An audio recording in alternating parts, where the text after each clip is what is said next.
How wild that the United States will admit that the Israeli government is using US-made weapons to violate international law, and then all they do is just give them more weapons. The United States obviously doesn't care that the Israeli government is violating international law using US-made weapons, but Biden criticizing the Israeli government for that is just him trying to uh, keep up approval ratings uh, from people who are against the genocide by the Israeli government. Biden is just pretending to criticize the Israeli government over violations of international law. We are following breaking news now. Tonight, the United States is sending a new billion-dollar aid package to Israel. CBS 2's Dick Brennan here in studio with the details on this. Dick? Christina Maurice, on the face of it, this might seem confusing. The move comes just days after the U.S. withheld shipments of certain munitions to Israel. At the time, President Biden said that the U.S. would further cut weapons shipments if Israel broadened its ground offensive in the southern Gaza city of Rafah. Now, CBS News confirms the aid package being sent now by the U.S. includes about $700 million for tank ammunition, $500 million in tactical vehicles, and $60 million in mortar rounds. The aid.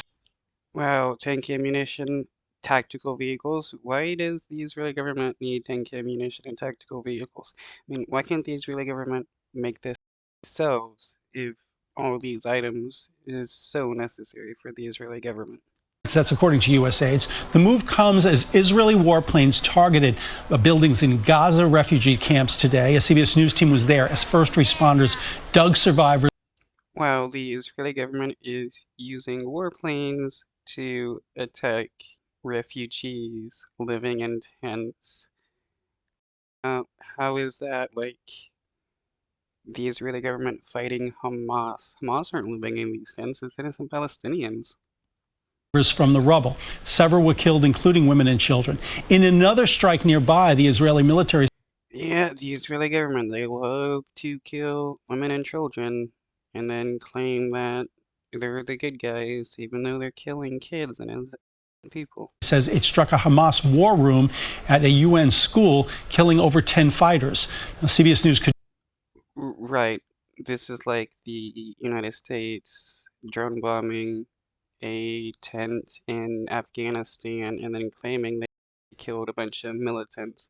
You can call them terrorists, but just because you call them terrorists doesn't actually make a person a terrorist.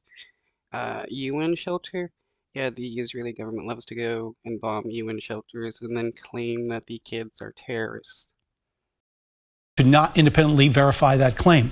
Yesterday, National Security Advisor Jake Sullivan said the U.S. would continue to send military assistance to Israel, saying it had only paused some deliveries of bombs because they feared they'd be dropped on large civilian populations. Now, there's. Yeah, but the United States doesn't care if what the Israeli government used tank ammunition to attack and kill civilians.